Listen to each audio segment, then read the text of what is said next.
안녕하세요. 김호준입니다. 북한의 ICBM급 미사일 발사에 대해 미국 정부, 미국 언론, 전문가들이 이구동성으로 해결책으로 생각하는 것이 중국을 통한 북한에 대한 압력입니다. 중국산 철광 관세부과 같은 경제 제재와 대만의 무기 판매 확대까지 거론하며 중국에게 북한 제재에 즉각 동참하라고 연일 압박하고 있습니다. 하지만 중국의 반응은 냉담합니다. 중국 공산당 기관지 인민일보의 자매지로 중국 공산당이 하고 싶은 말을 보다 대중적으로 거침없이 풀어내는 환구시보는 트럼프 대통령이 중국이 쉽게 북핵 문제를 풀 수 있다고 한 주장에 대해 북한이 핵 개발을 결심했고 미국의 군사적 압력이 통하지 않는데 중국 제재로 어떻게 북핵을 해결하냐며 북핵에 대해 아무것도 모르는 풋내기나 할 말이라고 받아쳤습니다. 월스트리트 저널은 핵무기로 세계를 위협하지 않는 군부가 북한을 통치하도록 만들기 위해 북한의 실상을 알리면 북한 군부가 정권 전복을 모의할 거라고 주장했습니다. 북한 군부가 쿠데타를 일으키고 그리고 그 군부는 핵을 포기하게 만들어야 한다. 한국 주도의 통일은 포기하고 분단을 영구 고착화하는 친중국 정권을 북한에 세워서 북한을 중국의 위성국가로 만들어야 한다. 이런 미국의 구상을 아이디어를 지켜보고 있자면 미국에게 우리는 우리에게 시리아처럼 아주 멀고 먼 지도상의 존재라는 걸 다시 한번 절감합니다. 그리고 다시 한번 깨닫게 됩니다. 한 번도 문제 해결의 주도권은 꼭 우리가 가져야겠다. 그런 생각이었습니다.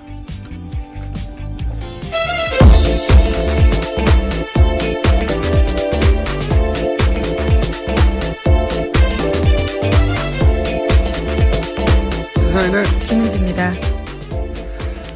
요즘 이 북한 미사일 관련해가지고 미국의 기사와 뭐 인터뷰가 쏟아져요, 보면.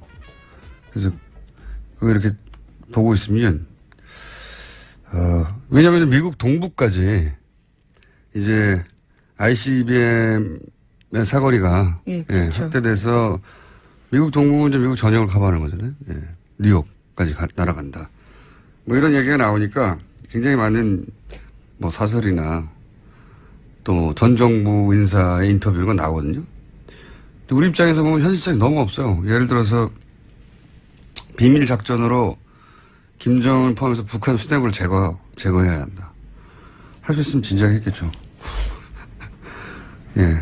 1953년 이래로 지금 거의 70년 가까이 되는데 할 수 있으면 진작에 했겠죠. 북한 실상을 북한 주민에게 알리고 그러면 이제 북한 주민이 동의한다는 거예요.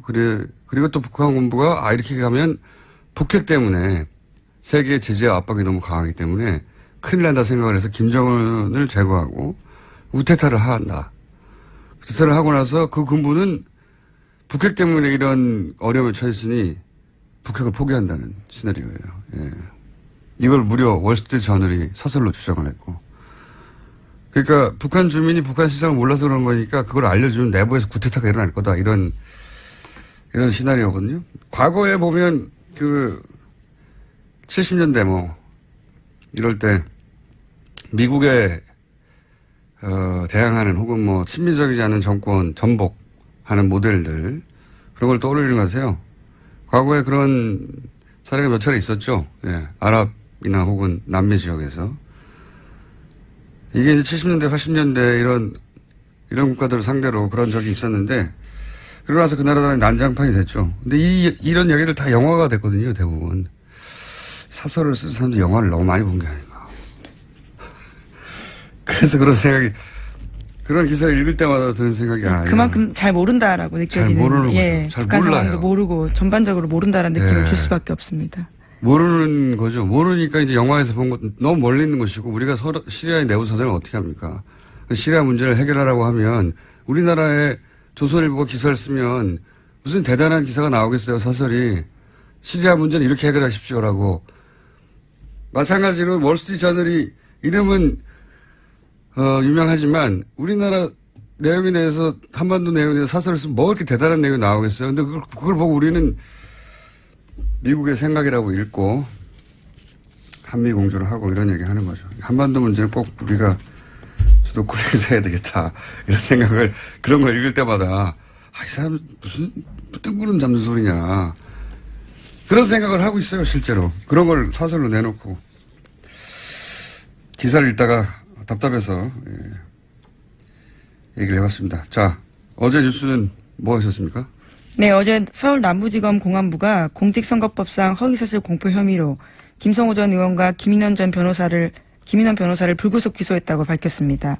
다만 검찰은 이용주 의원은 제보검증과 기자회견에 관여하지 않았다라고 판단했습니다.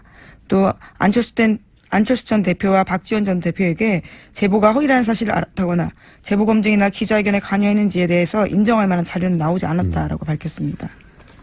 당이 이 사건에 개입은 돼 있지만 사전에 알거나 미리부터 조작을 지시하거나 이런 건 없었다. 이런 내용이네요. 네, 하지만 이제까지 이유미 씨 단독 범행이라고 당에서는 주장을 해왔었는데요. 그 내용은 설득력을 잃게 된 겁니다. 지금도 뭐 그렇게 얘기는 하고 있긴 합니다. 네. 국민의당 입장에서는 그렇게밖에 말할 수가 없죠. 원래 당내에서 조사한 대로 마찬가지 결론이 나왔다. 근데 실제로는 이유미 씨 한 사람만 지목했다가 이제는 이유미 씨를 포함해서 최고위원이었던 이준석 전 의원도 그리고 공명선거죠? 네, 공명선거 추진단 수석 부단장과 부단장 두 사람이 기소된 겁니다. 당 중앙조직이 구속 또는 기소됐기 때문에 이유미 씨 단독 범행이다라고 계속 프레임을 얘기하지만 그렇지는 않은 건데 여하간 박지원 안철수 전 후보 전 대표로부터의 지시나 현역 의원의 사전 개입은 없었다라는 게 수사 현재까지 결론입니다. 자, 다만 아직 해소되지 않은 것은 개인적으로 계속 궁금했는데 이유미 씨 개인이 어떻게 전 정권의 시민사회 수석의 자녀가 무슨 직업을 가지고 있고 나이가 어떻게 되고 이런 얘기를 줄줄 썼단 말이죠. 정보의 습득 과정 말씀하시는 거죠? 네, 그 과정이 여전히 나오지 않고 있는데 여전히 궁금합니다. 예. 그 이유미 씨라고 하는 개인이 알 수 없는 내용이었는데 분명히 예. 그 외에도 알 수 없는 내용이 몇 가지 포함되어 있었는데 이런 정보는 어떻게 취득했는가 누가 줬는가를 따라 올라가다 보면 사건의 실체 일부 지시자의 일부가 드러날 거라고 생각하는데 그 부분이 없습니다. 현재. 자 다음 뉴스 넘어가기 전에 또 생각났네요. 미국에서 그런 얘기를 해요. 예. 이제 분단, 그러니까 오랜 동안 한반도 정책은 남한이 미국과 가까운 남한이 조처가 돼서 통일을 한다. 이게 이제 미국의 정책이긴 했는데 이번에는 그거 포기해야 한다. 분단은 어쩔 수 없고 북한은 중국에 줘야 한다. 이런 식의 주장이 나와요. 사설에서요? 그러니까 표현은 다르지만 친중국 정권을 설립해서 그러니까 분단을 포기하고, 그러니까 통일은 포기하고, 우리한테는 무슨 소리야, 자기들 마음대로, 라고 생각할 수밖에 없는 시나리오들 자기들 막 그리고 있어요. 그러니까 분단은 할 수 없다, 이제. 통일은 포기하고, 북한 부분을 중국이 통제하면 가능하지 않냐, 이런 얘기입니다. 예. 말도 안 되는 소리를 자기들 마음대로 그리고 있어요. 다음 뉴스는요? 네, 이재용 삼성전자 부회장 재판 소식 전해드리겠습니다. 이번 주에 계속해서 재판이 있는데요.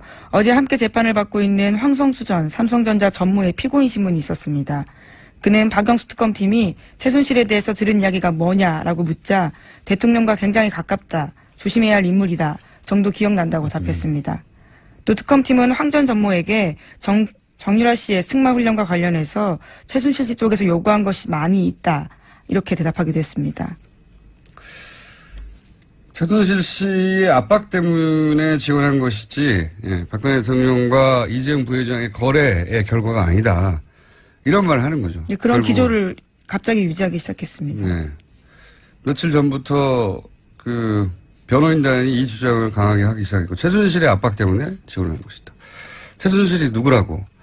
너무 앞뒤가 안 맞으니까 이제 보충 설명이 나온 거죠. 며칠 있다가. 앞뒤를 맞추는 증언이라고 봅니다. 대통령과 가깝기 때문에 조심해야 할 인물이라고. 그러면서 코어 스포츠 이게 이제 이 코어 스포츠가 나중에 비디입니까? 네, 비득 스포츠가 네, 바뀝니다. 비득 스포츠가 되고 최순실 씨가 100% 소유하는 회사인데 코어 스포츠라고 하는 페이퍼 컴퍼니 당시에서는 최순실 씨의 이름이 직접 등장하지 않았었죠, 그때는. 그래서 코어 스포츠는 최순실 씨하고 상관없다고 전혀 관계없다고 생각했다는 거 아닙니까? 예, 어제 삼성이 지금에서. 독일 정유라의 승마 지원을 할 때 계약했던 회사거든요. 거기에 대해서 최순실 씨와 관련이 있다는 생각을 전혀 한 바 없다라는 진술도 이게 했습니다. 말도 안 되는 게 삼성이 수백억을 지원하는데 계약하는 회사 주인 누군지 안 알아봤다는 얘기잖아요. 이게 말이 됩니까? 생긴 지 얼마 안 되는 회사가 덥석 수백억 계약을 독일까지 날아가서 계약을 해요. 그렇죠. 직접 갑니다. 말도 안 되는 소리가. 더군다나 노승일 씨 증언에 의하면 계약 장소에 노승일 씨가 있었어요. 그리고 사진도 찍었고 그리고 그 빌딩에 최순실 씨도 있었고, 예. 이게 말이 안 되는 소리인데, 그렇게 합니다, 지금. 예. 최순실, 그 회사를 지원하게 된 것이 이제 박근혜 대통령의 압박을 통해서 최순실 통해 정유라를 지원하려고 했다. 이 전체 시나리오를 무너뜨려야 되니까, 예. 그 회사도 최순실과는 최순실 씨 회사에 지원했네. 그렇게 되면, 전체 그림은 정유라만 지원하려고 했던 게 아니고 한국 승마를 위해서 지원을 했는데 이 구조잖아요. 예, 그러기엔 너무 부실한 게요. 바로 계약 하루 전날 회사 꼴이 만들어지거든요. 그렇게 부실한 회사를 삼성같이 큰 회사에서 승마를 지원하기 위해서 했다라는 게. 게다가 그 회사가 누구 회사인지도 모르고 말도 안 되는 소리를. 최순실 씨는 그 빌딩에 있고 노승일 씨가 와서 사진 찍고 말이 됩니까? 근데 이렇게 말하는 이유가 아니 그러면 대한민국 승마를 위해서라면 그런 회사하고 계약하거나 승마협회하고 계약하면 되지. 혹은 그런 스포츠단과 계약하면 되지. 왜 최순실 회사하고 계약을 했어? 금방 생긴. 이 말을 들을까봐 최순실 회사인지 몰랐다고 하는 거죠. 말이 안 되는 소리인데 과감하게 합니다. 예. 자, 이런 얘기가 오갔고요. 자, 다음 뉴스는요. 네, 어제 또 특검은 박상진 전 사장의 피고인 신문 과정에서 그의 피의자 신문 조서도 꺼내들었습니다. 피의자 신문 조서 내용을 보면요. 2015년 7월 25일에 박근혜 전 대통령과 이재용 부회장의 독대 직후에 이 부회장이 삼성 수뇌부들을 소집해서 박근혜 전 대통령에게 실책당했다라는 이야기를 했다고 합니다. 그러면서 화를 낸 박근혜 전 대통령의 속뜻이 무엇인지 알아보기 위해서 파악에 나서는데요. 그런 다음에 김종 전 차관한테 상의하라라는 이야기를 들었다라는 겁니다. 거기에 대해서 왜 김종 전 차관에게 상의했냐라고 물어보자 검찰에서는 정유라 씨 관련된 상황을 업데이트해주기 위해서다라고 답을 했었는데요. 어제 갑자기 재판에 와서는 그런 답이 잘못됐다라면서 조서의 내용을 부인했다고 합니다. 원래 특검 내용이 약간 복잡한데 간단하게 말하면 박근혜 전 대통령하고 이재용 부회장이 둘이 만났는데 이재용 부회장이 사장단을 소집해 놓고 내가 혼났다 가서 혼났는데 혼난 내용이 뭐냐면 왜 승마 훈련을 지원 안 하냐라고 혼났다. 이 얘기를 그때는 했다는 거죠. 검찰 특검에 가서 진술을 했는데 그때 그러면은 도대체 이걸 어떻게 해야 되냐 했더니 김종 전 차관하고 상의하라고. 그렇죠. 예, 김종 전 차관과 상의하라는 박근혜 전 대통령의 대답을 얻었다는 거예요. 그때 당시 그렇게 진술했다는 거죠. 그러니까 박근혜 전 대통령이 이재용 부회장을 만나서 삼성 아무것도 안 해. 앞으로 김종 전 차관하고 의논해. 이렇게 말을 했다는 거죠. 그래서 김종 전 차관을 통해서 정유라, 그러니까 보고 라인이 선 거죠. 정유라 관련은 김종 전 차관을 상황에서 보고를 해. 이런 이야기가 그때 오갔다라고 한 거를 부인한 겁니다. 예, 특검에서는 그러한 진술을 했는데 법정에 와서는 그 말을 뒤집은 겁니다. 네, 왜냐하면 이 내용도 앞에 얘기한 것처럼 결국은 정유라 지원하려고 이 말하는 걸 한 거 아니냐. 코어 스포츠랑 계약한 것도 그렇고 다. 특검의 포커스는 간단해요. 대통령 만난 다음에 대통령이 지원하라고 하니까 정유라를 지원하기 위해서 이 모든 일을 벌인 게 아니냐. 삼성은 아니다. 우리는 승마를 위해서 한 것이고 그 회사도 최순실과 관련이 있는지도 몰랐다. 이런 얘기를 하고 있는 겁니다. 그렇게 부딪히고 있어요. 자, 그런 게 진행 중입니다. 다음 뉴스는요? 네, 청와대 캐비닛 문건 관련된 소식 전해드리겠습니다. 박근혜 정부 문건 중에서 삼성물산 합병원에 대한 국민연금 의결권 행사 방향이라는 문건 나왔다라고 전해드린 바가 있는데요. 어제 JTBC가 관련된 문건 내용을 좀 자세하게 보도했습니다. 관련 문건에는 삼성그룹의 지배구조 개편과 직결된 사안이다라면서 투자 수익률 차원에서만 접근해도 되는 것인지 라는 내용이 적혀 있다고 합니다. 뿐만 아니라 비판 단체들은 삼성 경영 승계를 위해서 주주 이익을 철저히 무시하고 있고 방찬 정부에도 문제가 있다고 비판한다면서 비판 단체들에 대한 이야기도 쓰여 있었습니다. 이게 이제 그 특검이 수사하고 그린 구조에 따르면 이게 박근혜 전 대통령 쪽에서 삼성에 준 선물인 거죠. 예. 말하자면. 삼성에 준 선물. 이 내용상으로 보면, 결국은 투자 수익률만 봐서는 되냐. 그렇죠. 그러니까 국민연금이 손해를 보더라도, 예. 손해를 보더라도 이 문제가 삼성 지배구조. 그러니까 승계 문제죠. 아버지가 아들한테 재산 물려주려는 거 아닙니까? 그 문제를 해결하기 위해서 국민연금이 손해를 보더라도 움직여야 되는 거 아니냐. 이런 내용이죠. 요약하면. 원래는 박근혜 대통령은 국민연금의 의결권이 행사된 것은 국가 경제를 위해서 정책 판단을 한 것이다. 이렇게 얘기하고 있거든요. 여기 없잖아요. 그런 내용이. 국가 경제를 위해서가 아니라 삼성 지배구조 얘기가 나오고 이게 이제 투자 수익률만 봐서는 되느냐. 손해 봐도 밀어줘라. 요약하면. 그런 문건이죠. 자. 저는 이거보다 더 재밌는 것은 이건 계속해서 나왔던 이야기 연장인데 좀 구체적으로 나왔을 뿐. 그 문건을 작성한 사람이 어디로 갔느냐. 네, 그렇죠. 어제 관련해서 JTBC가 그것까지 보도를 했는데요. 원래 국무조정실 간부였던 김모 씨가 청와대에 있으면서 작성한 문건이었습니다. 그런데 그런 다음 2016년 1월 달에 민간근로휴직 제도를 이용해서 휴직을 한 다음에 삼성생명으로 갔다고 합니다. 그러니까 저는 이게 참 대단하다고 보는 게 삼성이. 이 문건 작성한 사람이 삼성으로 간 거거든요. 예. 애초에 삼성맨을 거기다 꽂은 다음에 그걸 그렇게 작성하게 만들고 삼성으로 데려와서 소위 관리를 한 것일까? 아니면 거기 있는 사람을 이렇게 만든 다음에 삼성으로 데려온 것일까?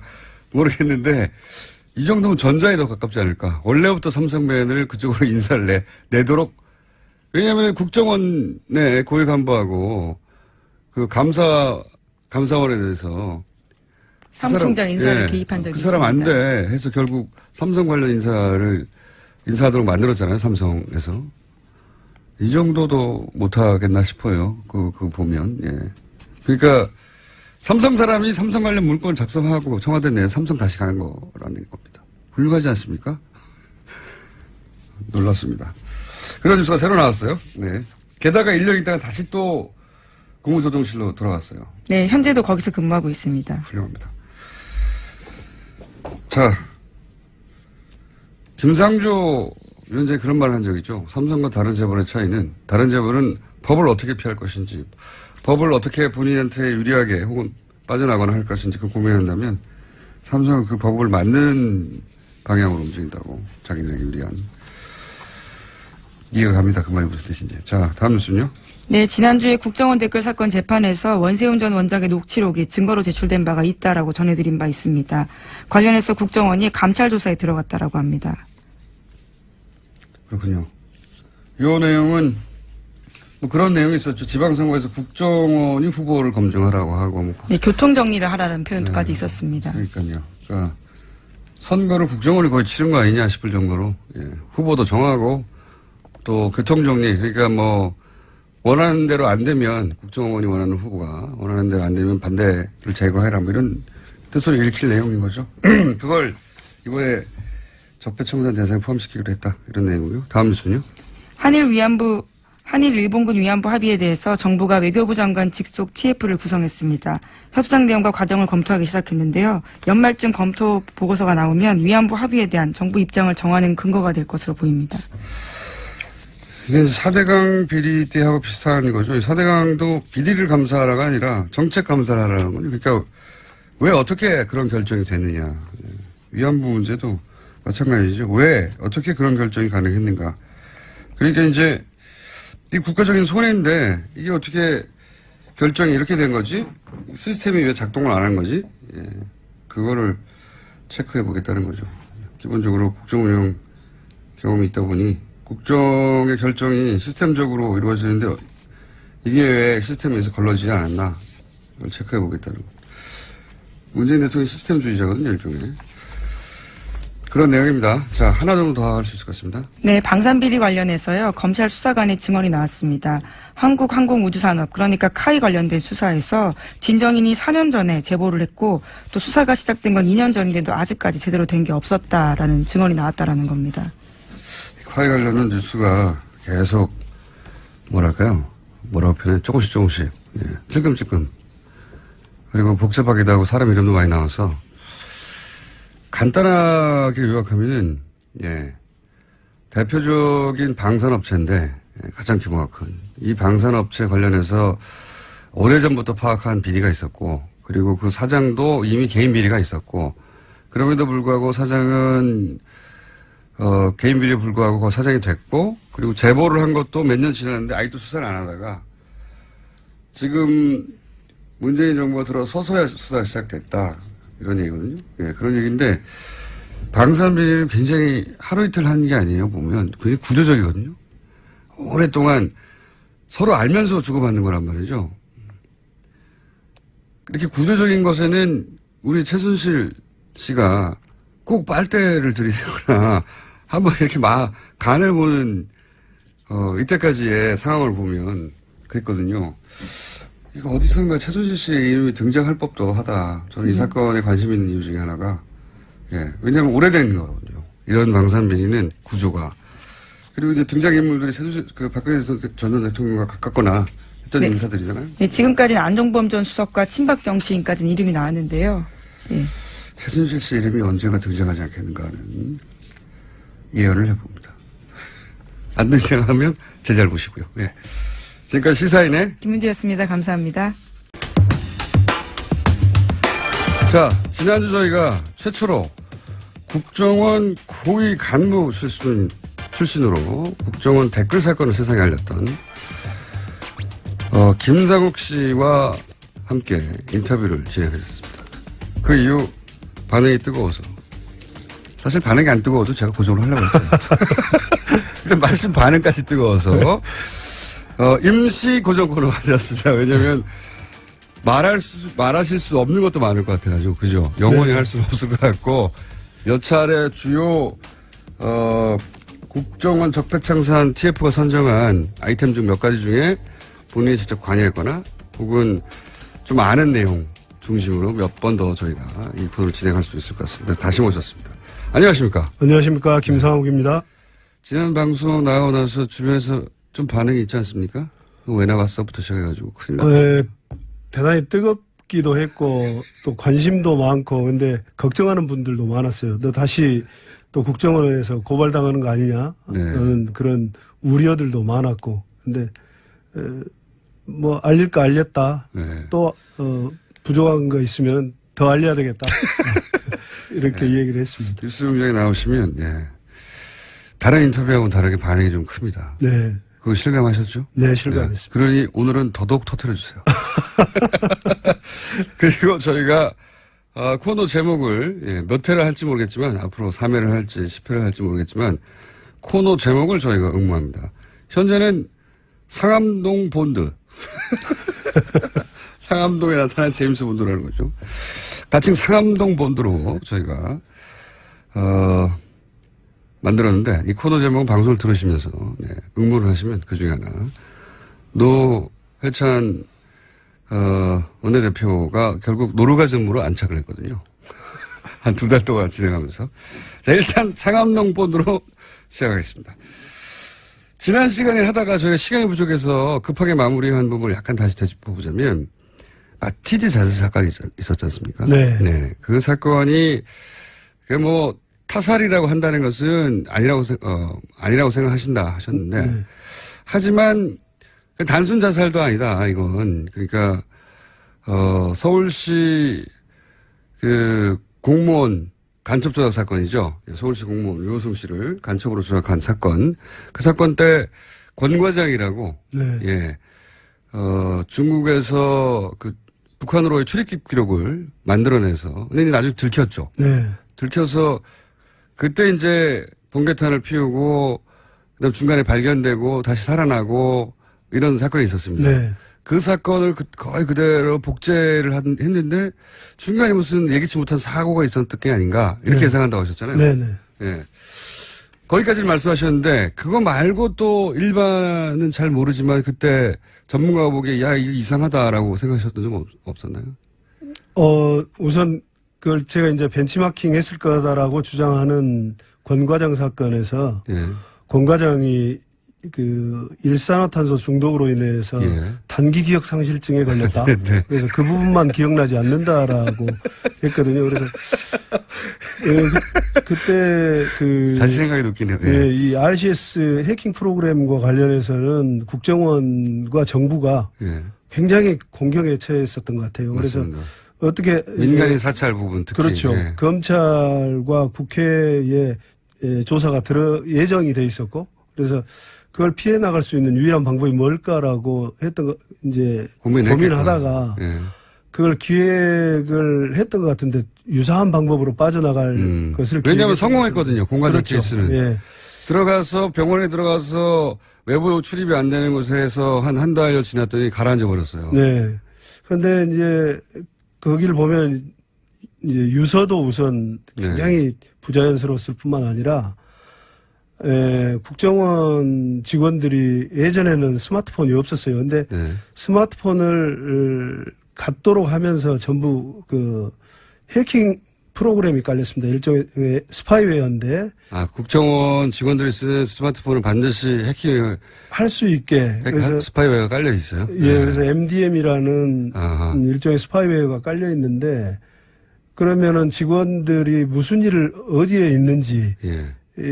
거의 내용도 확인할 수 있을 정도라고 그래요. 그러면 위치 파악도 되고. 그렇죠. 위치 파악은 뭐 기본이죠. 기본이죠. 그래서 본인이 어디에 있는지 당시 그 임 과장이 어디에 있는지 충분히 알 수 있는 상황이었고 그런데 사고 이후에 처리 과정을 보면 부인이 무슨 119에 신고를 했다가 취소를 했다가 그렇죠. 예. 예. 경찰에 신고했다가 그렇죠. 경찰에 했다가 또 취소를 하고 무슨 감사관실 얘기를 하고 근데 예. 감사관실보다는 감사관실은 업무를 체크하는 데고 복무기강이나 사고에 대해서는 감찰실이 나서게 돼 있거든요. 그래서 아마 이제 감찰실이 이미 다 확인을 하고 있었을 것이다. 위치 자체를. 위치를 확인을 하고 있었을 것이고 근데 그게 정확한 위치를 잡고 있는 건 아닙니다. 그러니까 대략의 위치. 예, 대략 반경 어느 정도의 위치를 잡고 있어서 그걸 찾는 과정, 그 다음에 사전에 약속된 그런 부분이 본인이 생존에 있어야만 할 수 있는 부분인데 아마 사고로 이어지면서 그런 그 초동 조치가 이루어지지 않아서 결국은 고인이 아주 그 목숨을 잃는 그런 사고가 된 것 같다. 그러니까 기본적으로 스파이웨어가 깔려 있기 때문에 국정원 직원이 어디에 있는지는 국정원이 가장 먼저 아는데 그렇죠. 그렇죠. 예, 그런 말씀을 하신 거고. 그런데 국정원에서 부인한테 전화해서 어디 신고하라고 하고 하는 과정이 시간이 굉장히 오래 걸렸잖아요. 네. 결국 발견되는 게 11시 이후니까요. 11시 반인가. 그게 이제 국정원이 119에 신고하라고 하고 경찰에 신고하고 취소하고 하는 과정 전체가 필요 없었다는 말은 그렇죠. 하나 있죠. 예. 불필요한 과정이었죠. 그러니까 그거는 뭐 제가 표현하자면 하나의 쇼였던 거고 그런데 이제 그게 너무 지체되면서 혹시 중간에 조치가 이루어져야 되는데 조치가 안 돼서 사망한 게 아닌가 이렇게 추정하신다는 거죠. 일단 거기까지 알겠습니다. 자, 지난 시간 댓글 사건 관련해서 마무리를 해보자면 원세훈 전 국정원장이 심리전단, 이게 심리전단이 벌어진 일이잖아요. 심리전단이 무슨 일을 하는지 몰랐다고 주장했거든요. 국정원장이 심리전단이 무슨 일을 하는지 모를 수가 있나요? 모를 수 없죠. 전혀 심리전단이 무슨 일을 하는지 또 다른 부서가 어떤 부서가 무슨 일을 하는지 직원 개개인이 구체적으로 무슨 일을 하는지는 모르겠지만 심리전단 당시 심리전단 같은 경우는 특수 목적을 가지고 예. 활동을 했단 말이에요. 대통령 선거에 개입한 거죠. 그렇죠. 지금. 예. 불법을 저지르고 있었는데 다 드러난 그 원장님 지심이 강조 말씀에 드러났듯이 본인이 지시를 하고 했는데 몰랐다는 건 말이 안 되죠. 그리고 이런 일을 할 때는 사람도 우리 예산도 많이 쓰지 않습니까? 그렇죠. 외부의 협조자도 활용을 하게 돼 있고 예산도 많이 사용을 하고 뭐 예산 결제 당연히 해야 되는 거고 활동에 대한 결과물을 보고하게 돼 있습니다. 그런데 약 70여 명, 78명이 움직이면서 하고 있는 업무를 예. 보고하지 않았다면 그건 직무유기죠. 예. 그래서 전부 보고 받고 했을 것이기 때문에 원세훈 원장이 몰랐다는 것은 예. 전혀 말이 되지 않는다. 국정원의 특성상 말이 안 되는 것이다. 네. 예. 그러면은 이건 어떻습니까? 원세훈 국정원장이 안다면 그럼 이명박 대통령도 아는 겁니까? 이명박 최초 시작하면서 이명박 대통령한테 보고를 했을 것이기 때문에 그리고 청와대에서도 당시에 하고 있다고 들었었거든요. 그래서 청와대에서 하고 있다는 걸 몰라. 청와대에서도 그 국정원 심리전단이 움직인 다음에 예. 청와대도 이 댓글 작업을 함께 했다. 그래서 국정원만 한 게 아니라 청와대 내 조직도 나름의 댓글 작업을 또 했다. 그렇게 알고 있고 그다음에 우리 공장장님이 또 확인하셨잖아요. 그 네네. 시발단인가. 시발단지. 그거 보면은 총체적으로 하고 있는데. 그렇죠. 외부 조직에서도 하고 있어요. 예, 시발단이라는 것은. 그걸 정보기관에서 한 것을 더군다나 이제 외부에서 하는 것들은 대통령이 보고를 안 받을 수도 있겠어요. 근데 국정원 직원이 하고 공조직에서 했던 것을 대통령이 몰랐다는 것은 말이 되지 않고 대통령에게 충분히 보고도 하고 생색도 내고 그랬을 거로 보입니다. 국정원장은 원래 독대해가지고 여러 가지 보고를 하지 않습니까? 그렇죠. 예. 그리고 국정원이라는 게 대통령 기관이잖아요. 예. 대통령 직속기관이죠. 예. 대통령 직속기관. 어느 곳에도 소속되어 있지 않는 직속기관인데 예.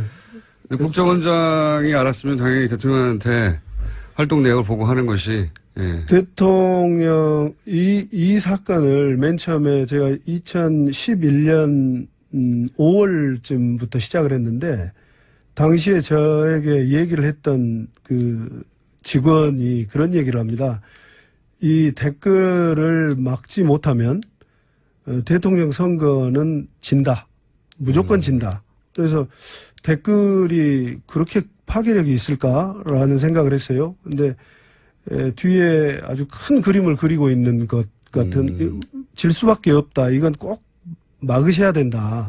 그런 얘기를 해요. 근데 그런다면 그 큰 그림 속에 큰 그림의 정점에 이명박이 없다면은 대선을 이명박이 주도하지 않는 차기 대선이 있을 수 없죠. 2011년 5월 달에 처음 들었을 때부터 단순히 게시판에 댓글 다는 게 아니라 큰 그림의 일부다, 이게. 예. 예. 2011년 5월에 2012년 5월. 12년 5월. 예. 대선이 있던 해. 예. 5월에 이게 이제 단순히 게시판에 몇 개 달리고 뭐 트윗에 몇 개 쓰는 게 문제가 아니라 굉장히 큰 그림의 일부고. 네. 예. 이거를 막지 못하면 그 큰 그림이 진행되는 걸 막지 못할 것이다. 예. 그리고 이제 지금 그 적폐청산 TF에서 그 조사 목록으로 넣어놓은 좌익교수 사건. 네, 좌익교수 사건. 국정원 직원이었던. 그렇죠. 네. 국정원 직원이었고. 특정된 사람이죠, 이번에. 예, 어떤 사람들은 그 유모 씨라는 사람인데 어떤 사람들은 그걸 직원의 개인의 일탈이다. 네. 또 그래서 사법부에서도 선거 전과 선거 이후에도 지속적으로 야당 정치인을 비방하고 있는 것으로 봐서 네. 뭐 정치에 평소 관여하지 않았다. 그렇게 평소에 그런 사람이다. 사실은 그 수사국 직원이에요. 대공수사국 직원이고 네. 그때 제가 문제 제기를 했을 때 2012년 12월에 대선 당시에 문제 제기는 심리정보국에 대해서만 됐지만 대공수사국에서도 하고 있었습니다. 네. 대공수사국에서도 하고 있었고 조직적으로 하고 있었고 댓글 다는 걸요. 예, 지금 대공수사국도 대공수사국이 댓글을 달고 있었어요. 그렇죠. 이 자리를 빌어서 이제 제가 국정원 적폐청산 TF의 좌익 교수와 관련해서 당시 수사국장이었던 권모 국장이 있어요. 예. 그분이 그 인터넷에 대한 이해도가 수사관 중에서 꽤 높았던 분입니다. 예. 이미 2000년부터 인터넷에 대한 그 기법을 수사 기법을 활용하던 분이에요. 그래서 그분이 이제 수사국장을 하면서 그때 이 심리정보국과 훨씬 더 자극적인 그런 댓글들이 주문이 됐고 좌익 교수 유모 직원은 그것의 일환으로 됐던 겁니다. 그래서 그 상급자가 지금은 법원에서도 그 본인의 주장으로도 그냥 평상시에 쓰는 것이지 조직이 나한테 지시한 게 아니다. 네. 그래서 정치 개입이 아니고 네. 본인의 성향이 그런 것이다. 개인 일탈이다. 네. 이렇게 몰고 왔는데 그게 아니라 상급자가 실제로 인터넷에 대한 이해도가 굉장히 높은 사람이고 그렇죠. 그래서 더욱 심한 이야기들이 지시됐는데 그중에 일부가 나왔을 뿐이다. 그렇죠. 그래서 이 댓글 사건은 지금 흔히 말하는 민국장, 심리정보국장, 예. 본인은 심리전 단장이라고 자꾸 승진 안 하려고 주장하는 민국장, 조직이 확대되지 않았다라고 주장을 해왔거든요. 그 심리정보국과 대공수사국에 대한 철저한 조사가 이루어져야 된다. 대공수사국 국장, 대공수사국의 그 조직은 지금 빠져있죠. 빠져서 마치 팔짱 끼고 보고 있는 것 같은데 대공수사국에 대한 조사도 적폐청산 TF에서 철저하게 이루어져야 된다. 이거 처음 듣는 얘기네요. 그러니까 심리 전단만 관여한 걸로 알고 있는데 그렇게 주장해왔고 네. 재판에도 그렇게 진행되고 있는데 사실은 좌익 교수가 소속돼 있던 대공수사국도 네. 국 차원에서 관여돼 있다. 관여되어 있습니다. 그래서 원세훈이 몰랐다, 이명박이 몰랐다는 것은 말이 되지 않습니다. 전단과 국이 다 관여했는데. 그렇죠. 예. 지금은 대공수사국은 그 소속 직원 한 사람만 개인 일탈을 한 것으로 지금 그렇죠. 정리가 예. 됐었어요. 예. 그렇군요. 한 가지 이거 관련해가지고 제가 궁금한 것이 이런 겁니다. 이런 얘기하면 다 이전 정권에서도 댓글 달았다. 이전 정권에서도 뭐 했다. 항상 그런 얘기가 또 반론으로 나와요. 네. 근데 이전 정권이라고 하면 아마도 김대중 노무현 정권 시절을 얘기하는 것 같은데 김대중 노무현 정권 시절은 계셨고 처음 입사한 게 노태우 정부. 네, 오래도 겪으신 네. 노태우, 김영삼, 김대중, 노무현, 이명박 이렇게 겪으신 거 아닙니까? 예. 길게 겪으셨네요. 그러면은 그 안기부가 국정원이 되는 과정도 지켜보셨을 것이고. 그렇죠. 그렇죠. 예. 그리고 이제 10년 동안 그 진보적 정권에서 다시 보수 정권으로 넘어가는 과정도 지켜보셨고. 네. 이 소위 이제 바로 직전 예를 들어서 노무현 정권 때 댓글 작업이 있었어요? DJ 노무현 정부 때 댓글 작업은 없었습니다. 그런 대북 심리전이라는 것은 네. 지금 이제 방송으로 밝히기에는 정말 원세훈 원장이나 이번 댓글 사건을 저질렀던 사람들이 명분으로 핑계거리로 내세우고 있는 고유한 의미의 심리전. 예. 그런 부분은 다른 형태로는 있었는데 말씀드리기에 부적절하고. 네, 그건 이런 댓글을 않고. 통해서 무슨 국민들에게 정부 정책을 이렇게 홍보를 한달지 또는 대남 심리전, 원세훈이 말한 대남 심리전을 한달지. 대남 심리전. 예, 이런 건. 원래 대북 심리전 하라고 그렇죠. 만든 조직인데. 심리전은 앞에 생략돼 있는, 괄호에 생략돼 있는 게 대북이에요. 당연히 그렇게. 대남 심리전이라는 게 이건 북한에서 하는 거지. 남한에서 왜 대남 심리전을 합니까? 그렇죠. 예. 예. 그래서 좀 말이 안 되는 거죠. 그 참여정부 이전까지 없었던 일을 이명박 정부에서 개척해서 시작한 겁니다. 대남. 예. 북한을 상대로 해야 될, 그리고 북한을 상대로 하라고 훈련된 요원들이 이제 자국민을 상대로 심리전을 벌인 거 아닙니까? 그렇죠. 예, 그 기술을 가지고. 네. 그런 걸 한 거고요. 이건 어떻습니까? 노태우 정부, 김영삼 정부, 김대중 정부, 노무현 정부, 다시 이명박 정부 쭉 겪으면서 정부, 그러니까 국정원, 안기부에 계셨으니까, 이게 차이를 보셨을 거 아닙니까? 네. 정부가 안기부 혹은 국정원을 다루는 방식의 차이도 있었을 것이고 네.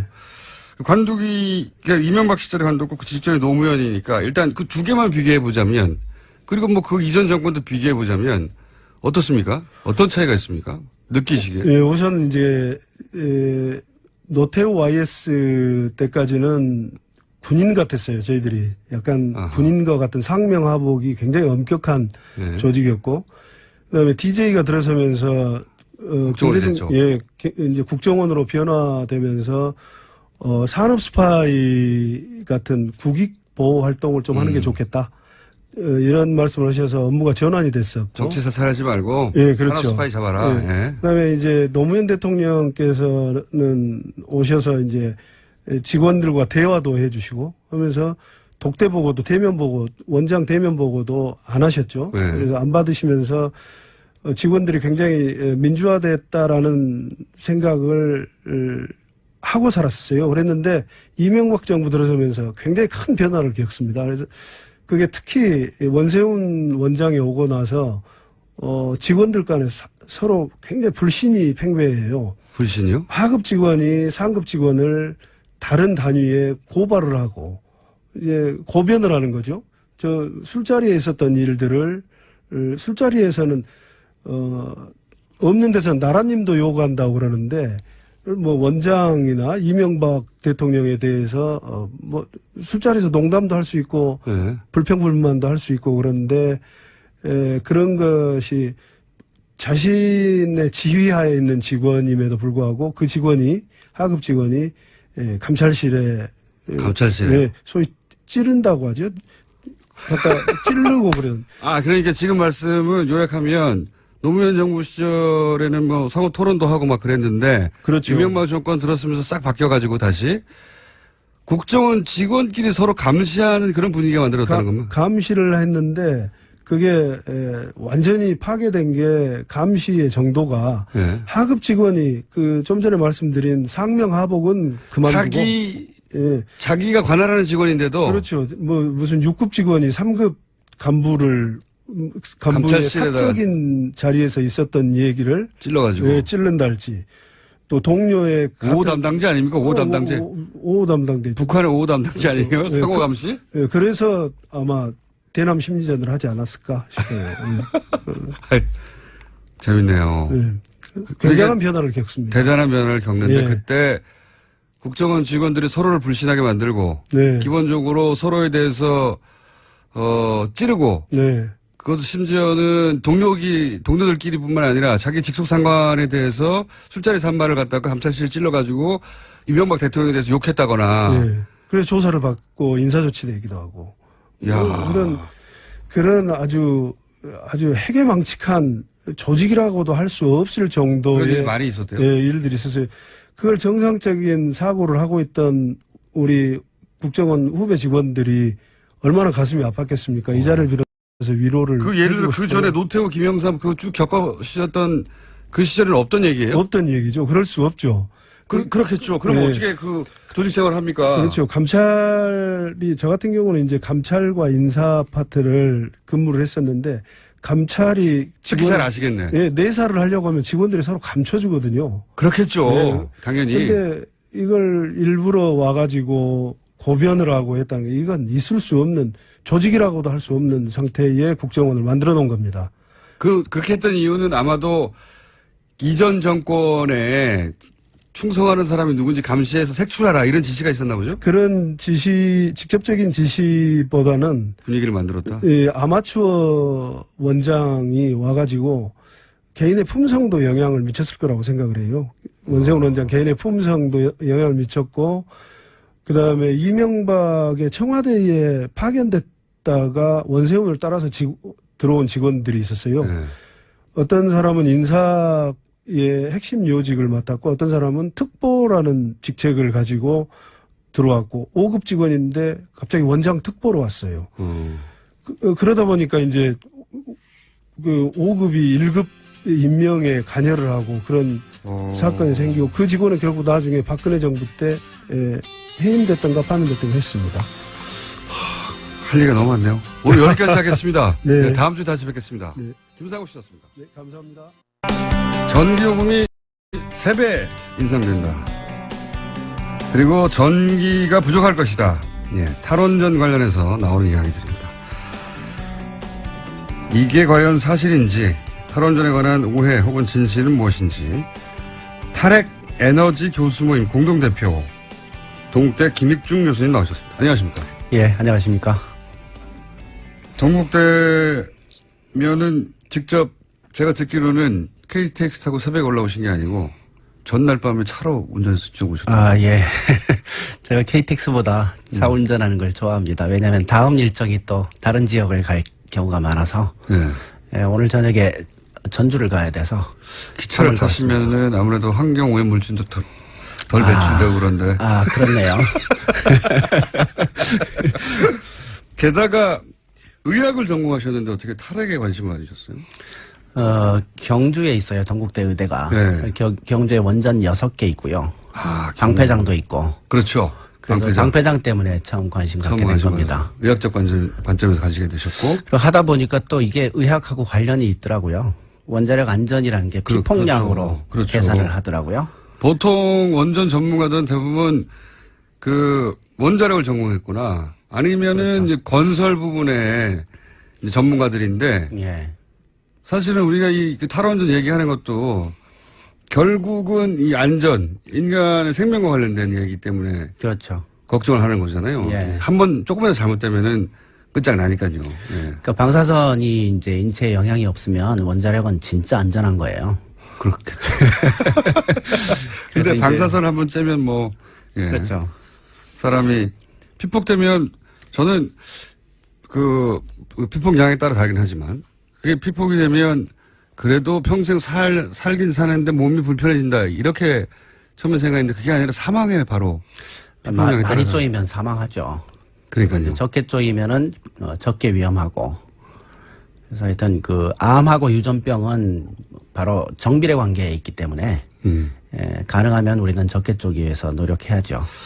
자, 그래서 의대 교수님이 원전 문제에 대해서 관심을 가지기 시작했고 지금은 아예 교수 모임, 탈핵 교수 모임의 공동 대표십니다. 근데 제가 모신 이유는 의학적인 관점에서가 아니라 그것도 뭐 좀 이따 얘기하겠지만 이 탈핵 얘기를 하면 굉장히 큰 오해들이 있어요. 어떤 오해들이 있냐면 사실은 탈핵은 그러니까 원전은 굉장히 전문 영역이다 보니까 탈핵?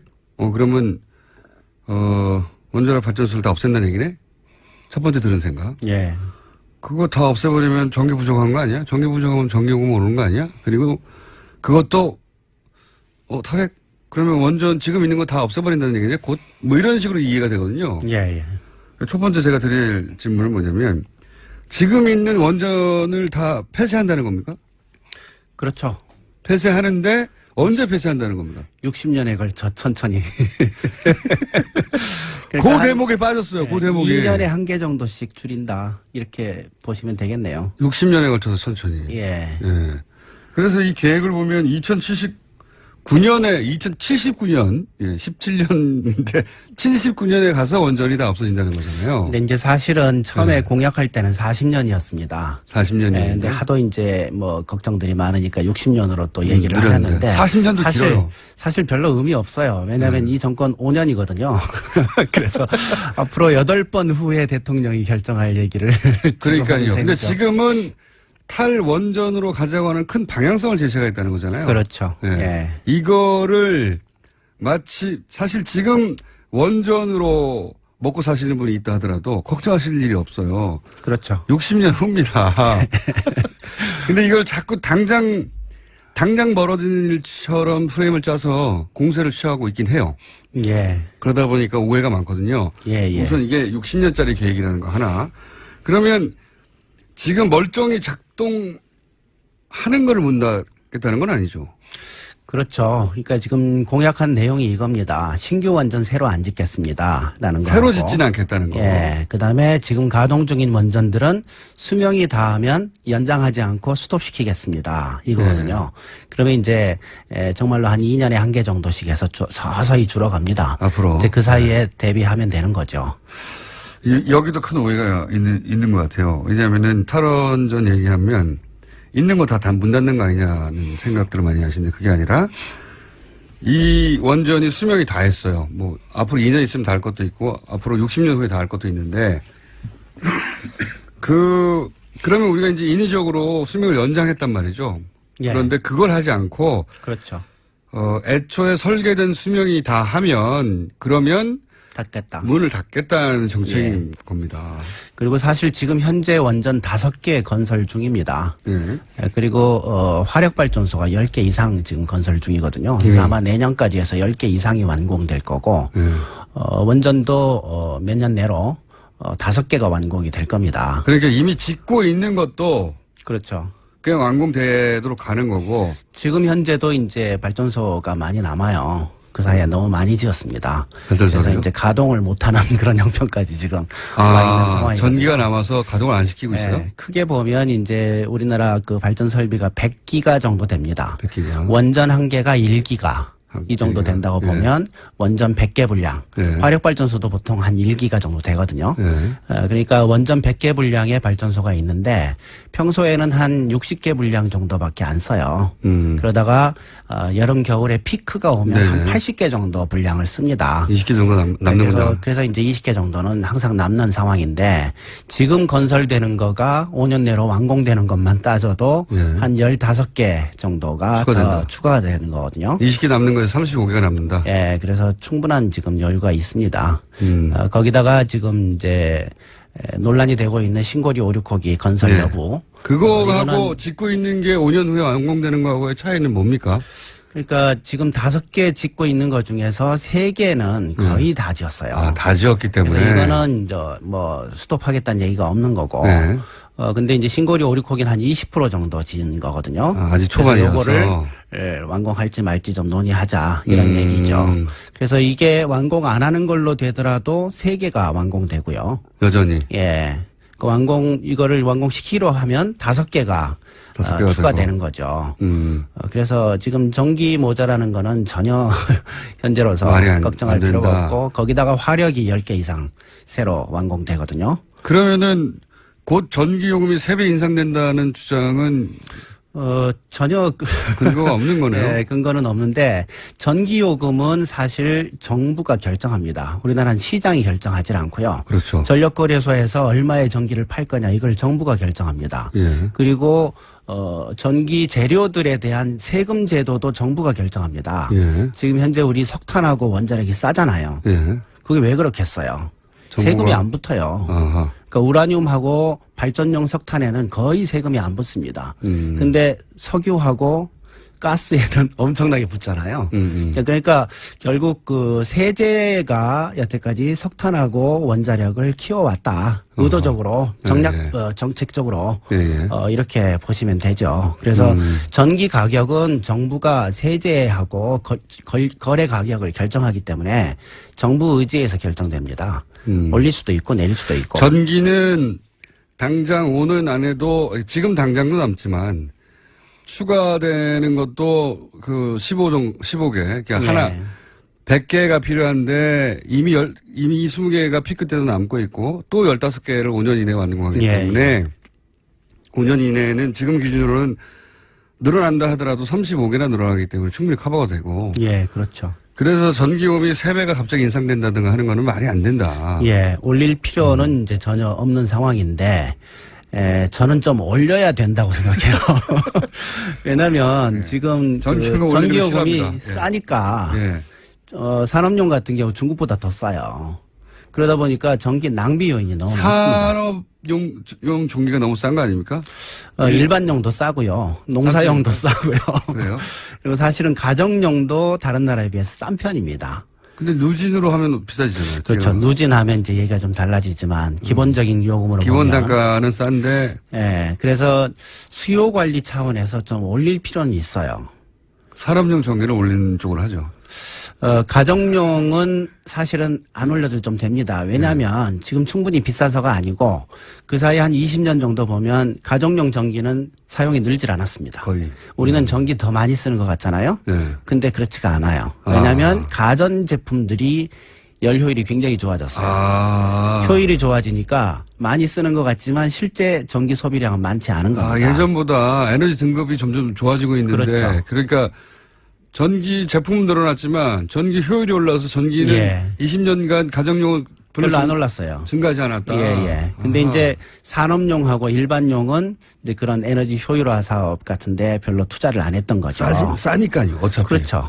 그래서 그걸 좀 자극하기 위해서 좀 올릴 필요는 있다. 산업용을 올려놓으면 다른 이유도 있지만 산업용 올렸을 경우에 산업용에 쓰이는 기기들의 전기 효율이 더 올라갈 것이다. 그렇죠. 그런데 우리 그 기업들이 별로 투자를 안 했습니다. 그때까지는. 예, 그럴 필요가 없었으니까. 그런 측면이 있고. 그게 지금 큰 오해가 있는 겁니다. 전기요금이 당장 올라간다든가 전기가 모자라는 것도. 예, 그것도 아니고. 그리고 올릴 필요도 지금 없는 상황인데. 예. 그리고 그러면 소위 이제 곧 이 탈원전 얘기하면 블랙아웃, 전기가 모자라서 툭 끊어져 버릴 것이다. 이런 주장들 나오잖아요. 예, 황당한 얘기죠, 그거는. 황당합니다. 지금 상황에서는 생각하기 힘듭니다. 그러니까 뭐 일부러 전력거래소나 뭐 한전이나 이런 데서 문제를 일으켜서 하지 않는 한 네. 아니면 큰 실수를 해서 하지 않는 한 그런 일은 지금 생각하기 힘듭니다. 정말 전기가 모자란 게 아니라 무슨 실수나 사고가 아닌 한은 안 된다. 그렇죠.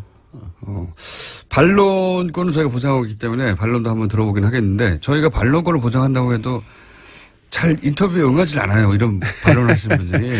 아니 근데 이거는 뭐 그냥 그 정부 자료고 네. 팩트이기 때문에. 그래요? 예. 그런데 왜 그러면 이런 얘기가 나오는 겁니까? 3년, 그러니까 곧 세배 올라간다. 전기 모자라가지고 블랙아웃 된다. 그러니까 이게 이제 아까 말씀드린 잘못된 오해들. 원전을 당장 문 닫고 있는 것도 다 문 닫아버리고 즉시라 하면 뭐 몇 년 이내에 이런 느낌이거든요. 그러니까 이제 탈원전 정책이 사실은 이제 노골적으로 이렇게 추진한 게 처음 아닙니까? 그렇죠. 그러다 보니까 여기에 이제 반대하는 국민들도 있고 반대하는 세력도 있고. 제가 지금 말씀드린 우려 때문이거든요. 원전을 좋아해서라기보다는 야, 그 전기요금 올라가고 그다음 지금 있는 것도 다 없애버리면 전기 부족한 거 아니야? 이런 인식 때문에 반대하는 거지. 만약에 전기요금도 안 올라가고 전기도 안 모자라고 60년 후에 다 원전이 문 닫는 장기 계획이라면 그 뭐 당연히 장기적으로는 그렇게 문 닫아가면서 재생에너지 쪽으로 전환해 가야지 이렇게 생각하기 십상인데 그 소위 프로파간다가 먹히고 있는 거죠. 그렇죠. 네. 원자력 친원전 쪽에 마이크가 훨씬 큽니다. 잘 아시겠지만 언론도 그렇고 뭐 또 교과서에 원자력 대안이 없다 이렇게 계속 가르치고 있기 때문에 전 국민들이 기본적으로 원자력 없이는 전기가 안 나오는 걸로 머리에 박혀 있습니다. 오랫동안 책에서도 교육받았어요. 네, 그럼요. 교과서에도 그렇게 돼 있죠. 네. 그래서 이제 그런 기본적인 인식이 있기 때문에 원전 원전이 죽인다 없어야 하면 된다. 네, 그런 생각을 하게 되는 거죠. 교과서를 통해서도 그렇게 배웠고 또 예. 그 원전이 또 산업적 효과가 이렇게 그걸 수출하면서 돈도 많이 벌고 하니까 그 세력도 그 부분 좀 확인이 좀 필요합니다. 그래? 돈을 많이 버는 게 아니에요? 어떤 조건으로 수출을 했는지 아하. 그게 좀 확인이 필요합니다. 그거는 또 다른 전문가가 예, 있으니까 다시 얘기를 하기로 하고 그러면 이런 건 어떻습니까? 그러니까 지금 이제 고리 1호기는 원전이 정지됐는데 아직 해체는 안 됐어요. 예. 우리가 해체 기술이 없는 건가요? 해체 기술이 중요한 게 한 4, 50개 되는데 네. 그중에 한 15개 정도가 지금 기술이 없답니다. 국내. 예, 그래서 그거를 좀 앞으로 좀 마련을 해야 되는 상황인데, 근데 당장 필요한 기술은 아니래요. 왜냐면 이제 원전 해체를 하면, 일단 해결료를 꺼내서 예. 적어도 5년 내지 10년 정도 식혀야 됩니다. 물 속에서. 복잡하네요. 그래서 사용 해결료 수조. 네. 저는 그냥 물통이라고 얘기하는데 네. 그 물통 속에서 5년 내지 10년 정도 식혀야 됩니다. 그래서 네. 그동안은 이제 폐로를 진행할 수가 없거든요. 일단 그 폐쇄하고 폐로 개념을 좀 말씀을 드려야 될 텐데 네.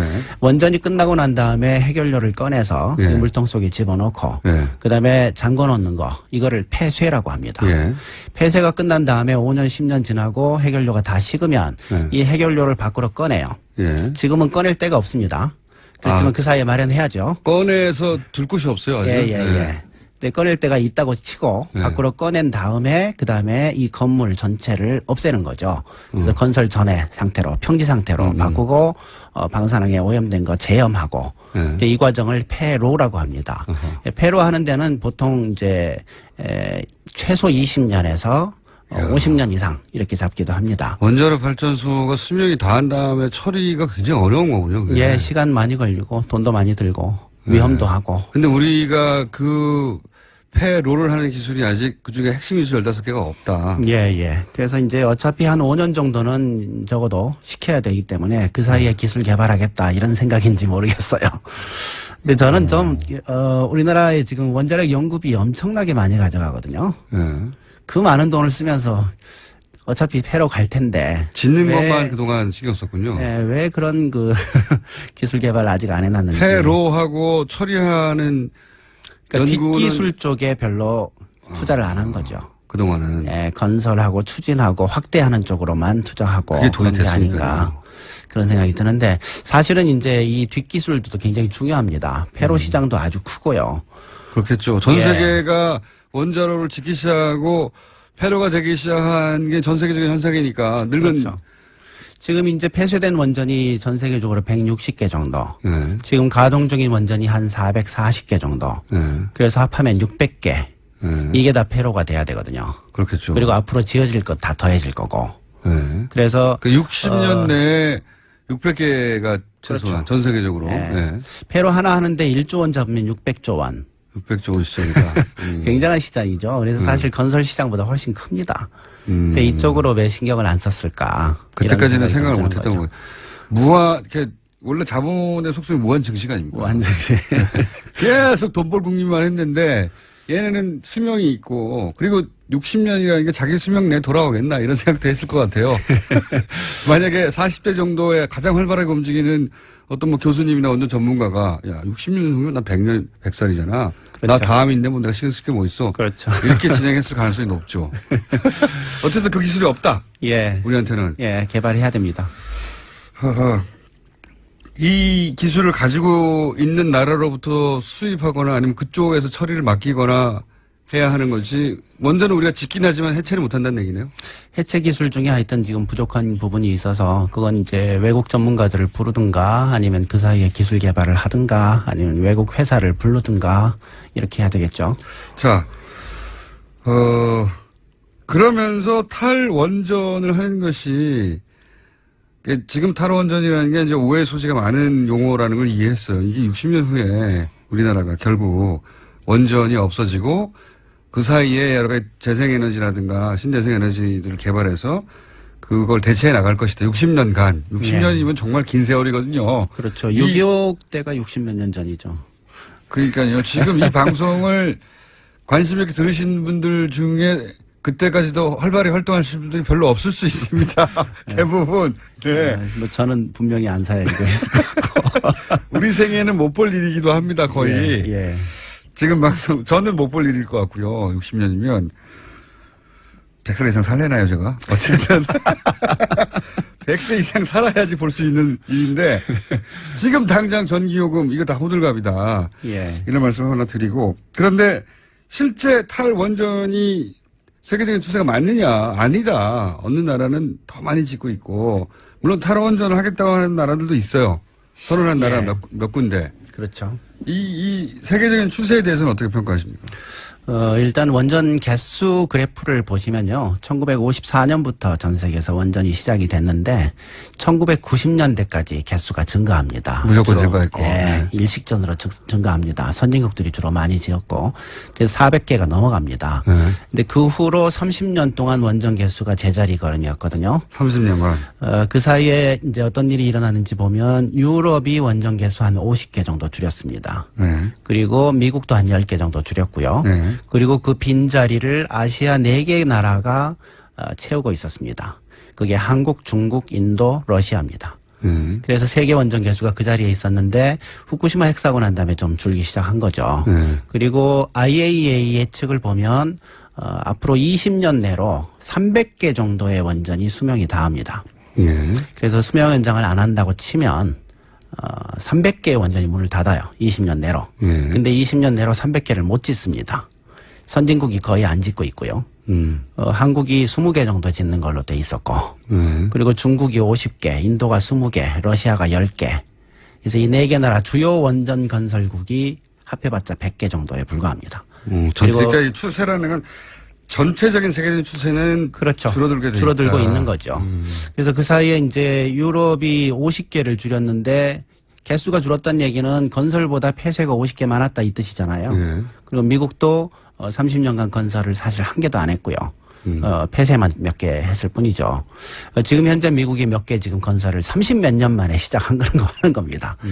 그래봤자 전체 추세에는 큰 문제가 안 될 거고. 그게 이게 국가별로 볼 일이 아니다. 세계적으로 몇 예. 개가 있느냐. 그렇죠. 세계적으로 그래서 곡선이 수직은 아니지만 일직선으로 증가하다가 지금 주춤하다가 다시 줄어드는 추세가 예, 그렇죠. 세계적인 추세인 건 분명하다. 예, 그래서 원자력은 사실 사양 산업입니다. 30년간 성장이 없었으면 그건 당연히 사양 산업이죠. 그래서 선진국에서 아시아에 있는 개도국으로 이양되고 있었다. 지금도 그 과정에 있는 거다. 이렇게 봐야 됩니다. 개별 국가가 아니라 전 세계적인 숫자를 가지고 놓고 얘기를 해야 되는 거군요. 그러면 그 사이에 이제 재생에너지에 관련된 얘기도 하긴 했습니다. 저희가 태양광이라든가 이게 이제 지금은 효율이 낮고 그렇게 인식돼 있지만 그래 원전이 가장 싸다는 거 아니겠습니까? 예. 안전하다는 말을 요새 잘 못해요. 사고를 봤기 때문에. 안전하다는 얘기 지금도 하던데요. 보니까. 근데 그게 예전만큼의 어떤 어필이 잘 안 돼요. 예.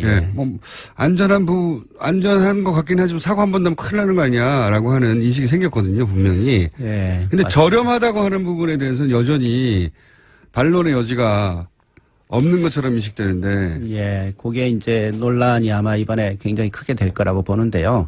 선진국에서 원전을 계속 줄여왔잖아요. 30년 동안. 제일 중요했던 이유는 안전성이고요. 두 번째 중요한 거는 경제성입니다. 예, 이게 비싸다라는 거죠.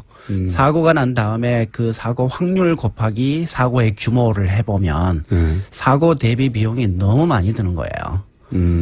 그렇게 평가를 하다 보니까 원자력이 비싸다라고 평가가 된 거고. 그러니까 단순히 전기를 생산하는 비용이 아니라 혹여 사고가 났을 때 어떻게 대처하느냐. 혹은 그렇죠. 뭐 폐로할 때의 비용 이런 게 다 합쳐지는. 폐로 비용, 사고 비용, 그다음에 사용 해결료, 고준위 폐기물 보관 비용. 이런 것들을 따져보면 비싸다라고 평가하고 선진국들이 그래서 안 지었던 겁니다.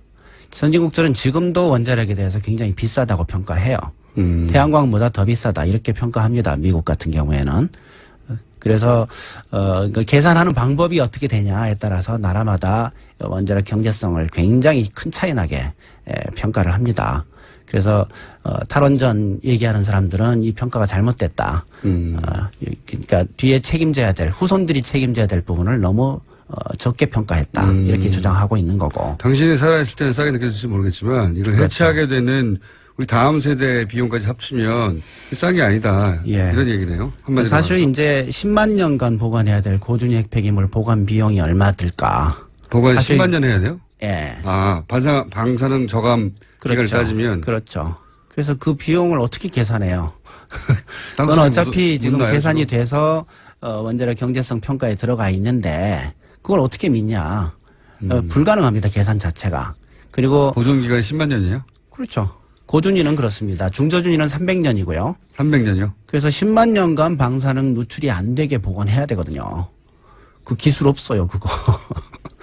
없겠죠. 그리고 이제 사고 같은 것도 지금 후쿠시마 핵사고 난 다음에 일본 정부가 여태까지 낸 돈이 200조 원. 그리고 앞으로 내야 될 돈이 더 갑자기 큰데. 생각난 건데 그런 거 우주선에 실어가지고 저 멀리 보내버리면 안 됩니까?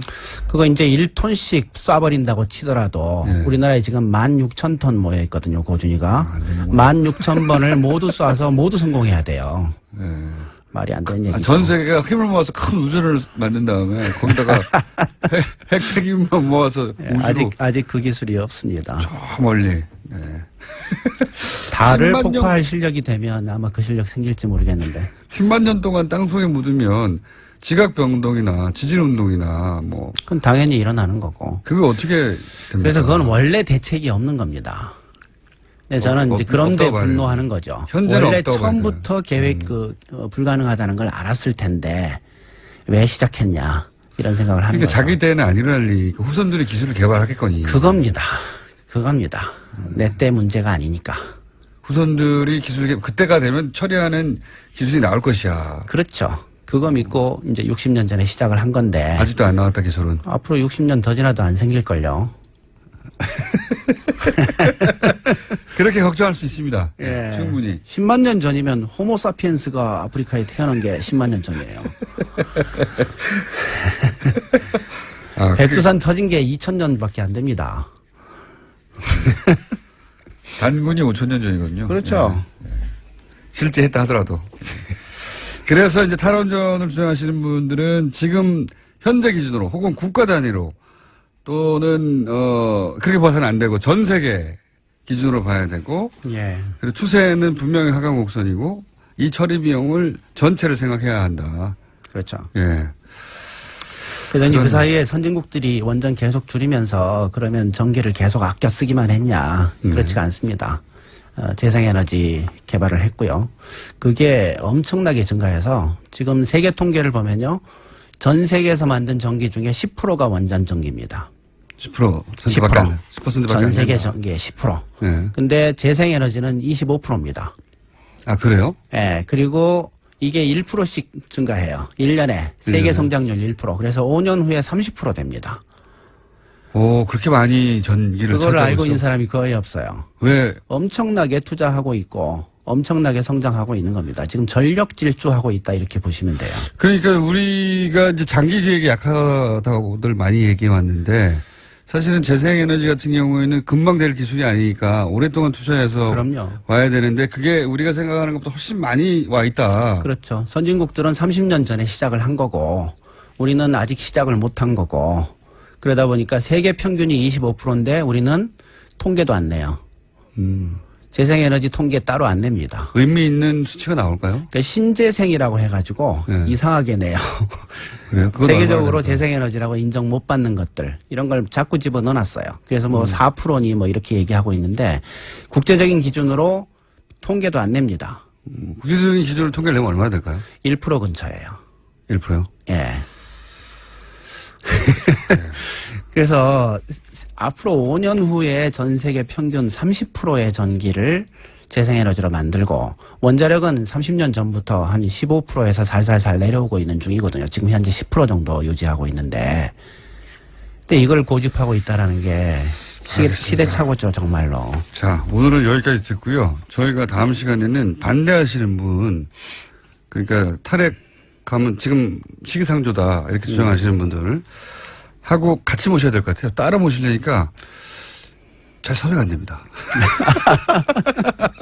같이 하면 제가 네. 또 스트레스 받아서 네, 그건 저희가 알 바 아니고요. 굉장히 비효율적으로 얘기가 진행이 돼서 화기애애하게 만들 네, 수 있습니다. 그분 한 20분 하고 저 20분 하고 하든지 10분 하든지 뭐 알겠습니다. 하여튼 얘기 저는 토론 너무 힘들어요. 이 얘기를 그래요? 이렇게 막고 또 사실 거짓 팩트가 아닌 거를 얘기하는 거 견디는 게 너무 힘들어요 저는. 견뎌주시고요, 다음 시간에. 오늘은 여기까지 하겠습니다. 지금까지 탈핵 에너지 교수 모임 공동대표 김익중 교수님이었습니다. 감사합니다. 고맙습니다.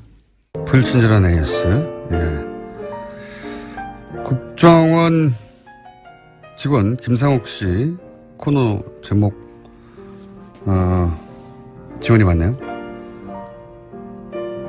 이런 얘기도 있습니다. 막장원은 어떨까요? 실화냐? 예. 이런 제목도 있고요. 앞으로도 계속 받겠습니다. 네. 국정원 적폐 TF에서 선정한 아이템들 중에 김상욱 씨가 알고 있거나, 예, 말할 수 있는 부분을 저희가 앞으로 계속 이 시간에 순서를 마련해서 고정으로 진행할 텐데, 당분간 코너 제목. 지금은 상암동 본드입니다. 100살까지 살려나 했더니 이런 문자를 한 분이 보내셨네요. 김호준 씨는 충분히 삽니다. 욕을 많이 먹으면 오래 살기 때문에. 스피커폰으로 뉴스 공장을 듣는데 옆에 남자가 시끄럽다네요. 네. 저는 목소리가 섹시한데 남자한테는 시끄럽게 들리나 봅니다. 네. 그 남자와 헤어지십시오. 자, 여기까지 하겠습니다. 칼 폴라리 사형연구소 정태수님 나오셨습니다. 네, 안녕하세요. 방송이 안 나오는 동안 가입자가 한 명도 늘지 않았다고 하는. 그 전까지 일주일당 10명꼴로 늘어가다가, 예, 다시 방송을 했더니 다시 조금씩 늘기 시작했나요? 네, 뭐 지난주에도 늘지 않았습니다. 제가 보기에는 방송 때문이 아니고 휴가 가셨어요. 아니 방송을 안 하시는 줄 알고 이제 그러다가 이제 방송을 다시 하시는구나 하면 듣다가 또 가입하는 자가 분들이 네. 늘어날 거라고 겁니다. 희망을 가져봅시다. 네. 다 함께. 오늘 들고 오신 주제는 25일 날 경제 정책 방향이라고 하는 게 발표가 됐고 저 파워포인트로 그 PT할 때 그 파워포인트로 뭐랄까요 누굽니까 그 애플의 잡스가 유행시킨 건데 네, 기본적으로 지금 뭐 어디나 다 그렇게 합니다. 예. 근데 정부에서 그렇게 하는 거는 처음 봤어요. 괜찮았어요. 그 연출은. 예. 여하간 그때 발표한 정부 자료를 보신 거죠, 지금. 네네네. 네. 그 공식 파워포인트 혹은 정부 자료를 보시고, 앞으로 방향은 이렇게 가는 거구나라고 해석을 하셨는데, 자, 그럼 어떻게 간다는 겁니까? 네, 제가 이 50쪽짜리를 보고 만세 그랬습니다. 만세요? 예. 제가 제일 걱정했던 건 뭐냐면. 소장님 마음에 들게 갔어요, 지금? 문 후보를 지지하는 경제학자가 너무 많았어요. 10,000명이 지지했어요. 예. 그러니까 온갖 경제학자들이 그렇겠군요. 온갖 정책을 다 들고 이제 들어간 건데. 대한민국에서 경제학 한다 하는 그 가설들은 다 나온 거거든요. 10,000명이면. 근데 대충 90% 이상은 미국에서 박사받은 사람들이기 때문에 시장에 맡기자가 압도 다수거든요. 그런데 이제 지난 경제정책 방향으로 발표 난 거는 소득주도 성장을 한다라고 하는 거를 밝힌 겁니다. 그건 뭐 기본 철학이었으니까요. 예. 근데 이제 소득주도 성장이라고 하는 게 주류 경제학이 아니거든요. 그러니까 굳이 따지자면 포스트 케인지안이라고 하는 그 경제학인데 전체 기조는 사람 중심으로 가는데 시장에서 임금이 올라가고 일반 사람들의 소득이 늘어야 경제 성장을 할 수 있는 단계에 왔다. 그걸 패러다임 전환이라고 표현을 했습니다. 그러니까 지난 60년간 우리한테 익숙해진 건 뭐냐면 수출만이 살 길이다잖아요. 수출만이 살 길이고 기업이 잘 돼야 결국은. 예, 그러려면 경쟁력이 있어야 되고 그러려면 임금을 억제해야 된다. 그리고 기업을 몰아주고. 예, 파이를 먼저 키워야 분배가 된다라는 거였는데 항상. 이제는 사람이 먼저 소득이 있어야 그 사람들이 이제 소비를 하고 그거에 입각해서 투자가 일어나고 하는 그런 쪽으로 패러다임을 전환한다라고 선언을 한 겁니다. 기본 틀은 가장 큰 틀은. 네. 사실은 최근에 그 이재명 시장이 이 자리에 와서 했던 얘기이기도 한데 다보스 포럼에 갔더니 거기서 그러니까 결국은 그 경제 논리가 우선하는 곳인데 거기서도 포용 국가론, 포용 그 소위 성장론. 소득, 포용 성장론 그리고 포용 소득 주도 성장론이 경제인들 사이에서도 우리나라뿐만 아니라 거론되고 있더라. 그러니까 5년 전부터 바뀌었어요. 그전에는 IMF 같은 데서 이제 규제 완화하고 기업들에게 이제 자유를 주면은 시장에 맡기면 제대로 성장을 한다 그랬는데 IMF 스스로가 2011년경부터 더 이상 이 빈부격차가 벌어지면 성장을 할 수 없다 그러면서 인클루시브 그로스라는 개념을 국제기구들이 내놓기 시작했죠. 근데 아마도 소득주도 성장이라고 하는 정책 기조를 나라가 이 제시한 거는 처음입니다. 제가 보기엔 한국이 처음으로 이상적인 어떤 모델로 제시했던 국제기구가 제시했던 거를 정책 기조로 만들고 굉장히 체계적으로 그 밑에 여러 가지 정책들을 배치를 했다. 그런 점에서 제가 나서 만세라고 했습니다. 이게 이제 IMF 정도에서 몇 년 전부터 혹은 뭐 연구기관들이 이건 앞으로 이런 식으로 소득격차가 벌어지고 빈부격차가 벌어지면 뭐 특정 계층이 성장해봐야 재벌이 성장해봐야 그걸 소비할 주체가 없는데 성장의 이 선순환 구조는 끊어진다.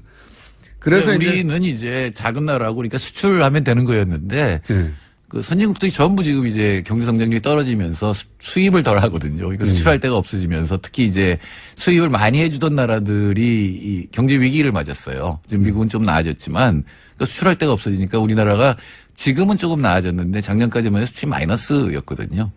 그러면 만들었는데 임금 덜 주고 만들었는데 팔 수가 없잖아요.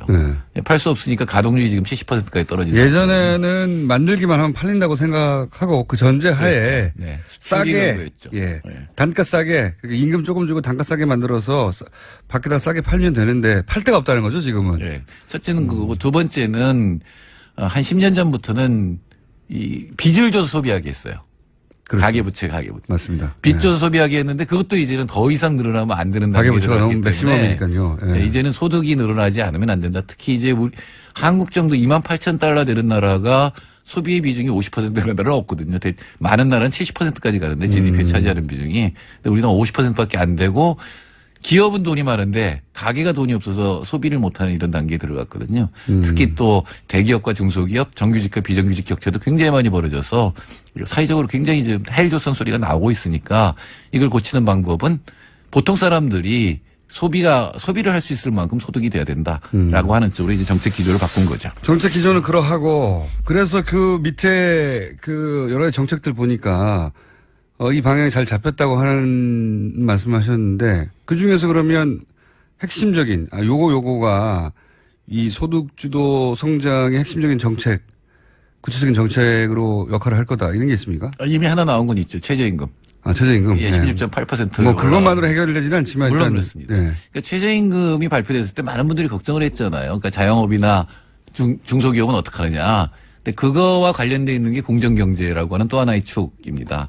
공정한 경제는 지금 이제 김상조 위원장이 프랜차이저들을 만나가지고 이제 뭐 항복 선언을 받았다고 이렇게 얘기를 하고 있습니다만 사실은 중간에서 떼어먹는 돈이 너무 많으면 사실 그분들도 임금을 올려주고 싶어도 못 올려주잖아요. 그렇죠. 예. 그런 부분들을 같이 가는 거군요, 이게. 결국은. 그렇죠. 예.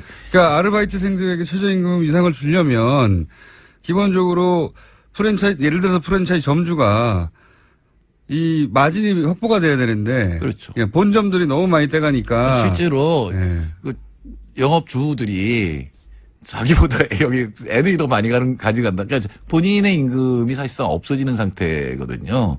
맞습니다. 그런 얘기 많이 합니다. 예. 그리고 조금 잘 되면 옆에다가 10m 옆에다 또 하나 세우고 이런 식으로 하니까 그런 거는 이제 근절을 해야 된다. 특히 이제 제조업에서도 대기업과 하청기업 간의 관계. 하청기업이 5차까지 가거든요. 이제 5차까지 가면은 임금을 올려주기 굉장히 힘들어요. 근데 이 중간중간에 켜켜이 중간에서 이제 하청 단가를 낮추는 메커니즘이 작용을 했기 때문에 그런 부분을 시정해서 맨 밑에 노동자까지도 이제 소득이 올라가게 하겠다는 그러니까 거죠. 아래에서부터 시작하는 거군요. 가맹점주, 그다음 중소기업. 이들이 어떻게 소득을 확보하고 아르바이트생이 어떻게 소득을 확보하느냐 이 단계별로 거슬러 올라가는 중이군요, 지금. 제가 보기에는 총순 천재 같아요. 왜냐하면 그동안 60년 동안의 경제정책을 트리클 다운 경제라고 했거든요. 물이 위에서부터 밑으로 떨어지는 거였는데 이건 거꾸로의 이미지가. 물이 밑에서부터 차오르는 제가 겁니다. 그걸 금방 알아들었다고? 그렇죠. 밑에서부터 올라간다고. 맞습니다. 듣다 보니 그거네요. 예. 그게 이제 핵심적인 정책 기조고 그러나 이거는 수요로부터 하니까 소비를 늘려서 경제를 한다 그러면 아직도 우리 못 받아들이거든요. 그렇죠. 소비도 뭔가 안 해야 될 것 같으니까. 그러니까 이제 혁신성장이라고 하는 게 하나 더 붙었죠. 그래서 혁신성장에 의해서 이쪽에서는 공급 쪽의 측면에 성장 동력을 찾아내겠다라는 건데 이번에 또 특이한 거는 여태까지 혁신성장 그러면은 전부 무슨 첨단 기술이 나왔어요. 그러니까 IT 뭐 가가지고. IT, BT, CT 뭐 이래가지고 제가 비서관일 때 6T였어요. 근데 지금 이제 그게 4차 혁명으로 갔는데 그러니까 벌써 한 20년간 계속 그 얘기를 했는데 별 효과가 없었거든요. 계속 대기업 이제 규제 완화해주고 이 세액 공제해주고 이랬는데 효과가 없었는데 이번에 특이한 점은 중소기업이 혁신을 하게 하겠다라는 겁니다. 중소기업이. 예, 중소기업 네트워크를 만들고 여태까지는 개별 기업에게 보조금을 줬지만 이제는 그 네트워크를 형성한 그 네트워크 자체 생태계에다가 보조를 하겠다. 발상이 다르네요. 네, 발상이 다르지만 굉장히 오래 걸려 이게. 두 개가 다 제가 지금 걱정하는 건 뭐냐면 지금 국민들이 소득이 늘어도 빚 갚기 바빠요. 당장 그렇죠. 예, 그러니까 소비가 금방 못 늘어요. 상당히 빚을 갚은 후에나 소비가 늘어날 거거든요. 또 하나는 중소기업이 이게 이제 생태계를 만들어도 이 효과가 나타나려면 네트워크 만드는 데 시간 걸리지만 그 시너지 효과를 내려면 상당한 시간이 걸려요. 이 정책이 꾸준히 추진돼서 실효를 볼 쯤에 정권이 바뀌어버릴 수도 있다 이런 말씀이네요. 그렇죠. 그때까지 안 나오면 그러니까 당장 제가 이런 얘기를 페북에 썼더니 댓글로 15년 돼 뭐 이렇게 얘기가 나와요. 15년 정도 진행돼야 되는 정책이다. 근데 그 전에 그러니까 이 혁신 성장에서 국가가 주도하는 투자가 있을 수 있거든요. 조금 전에 김익중 교수 와서 그 탈원전 얘기하셨는데 사실은 녹색 전환이라고 하는 거는 굉장히 국가가 주도하지 않으면 안 되는 겁니다. 저절로는 안 돼요. 이해관계자들이 있기 때문에. 예를 들어서 전기차를 사고 싶어도 전기차 충전소가 있어 사지. 전기차를 만들어줘야 사죠. 그리고. 만드는 건 있어요. 수입도 할 수 있는데 충전소가 없으면 이거 하루 종일 걸린다는데 아파트마다 그런 게 있지가 않거든요. 그러니까 그런 걸 인프라라고 얘기하는데 녹색 전환 인프라를 해야 되는 거죠. 문재인 정부가 내놓은 정책들이 이게 짧으면 15년, 길면 60년이 다 효과가 나는 그런 정책 기조들이 있네요. 그거는 지금 안 바꾸면 정말로 문제가 되거든요. 저희 아까 김익준 교수 10만 년 얘기했지만 2050년이면 우리 다 멸망할지도 몰라요. 우리뿐만 아니라 세계 전체가. 그러니까 빨리 전환하지 않으면 안 되는 거죠. 50년 멸망 안 할 거고요. 본인이 살아있을 것 같으니까. 예. 기본 정책 방향은 그렇습니다. 다음 주에 좀 더 심화해서 전해드리겠습니다. 정태인 소장님이었습니다. 감사합니다. 네, 감사합니다. 내일 뵙겠습니다. 안녕.